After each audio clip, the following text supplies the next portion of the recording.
اعوذ باللہ من الشیطان الرجیم بسم اللہ الرحمن الرحیم۔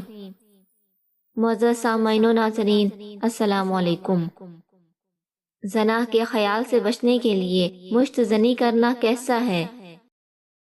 کیا اس صورت میں مشت زنی سے تسکین پانا درست ہے جبکہ نیت بڑے گناہ سے بچنے کی ہو؟ اور اس کی توبہ کی کیا صورت ہے؟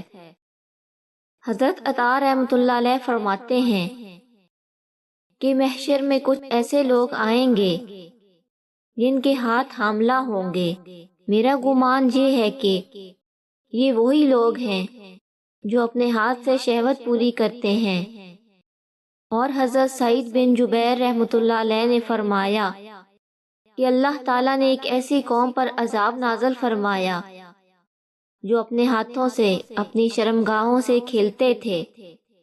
حضرت ابن عباس رضی اللہ تعالی عنہ سے پوچھا گیا کہ ایک شخص اپنے آلہ تناسل سے کھیلتا ہے حتیٰ کہ اس کو انزال ہو جاتا ہے۔ حضرت ابن عباس رضی اللہ تعالی عنہ نے فرمایا کہ باندی سے نکاح کرنا اس سے بہتر ہے اور یہ زنا سے بہتر ہے۔ اگر آپ کو یہ ویڈیو پسند آئی ہو تو لائک اور شیئر کریں اور ہمارے چینل کو سبسکرائب کریں۔ اللہ پاک آپ کا حامی و ناصر ہو، آمین ثم آمین۔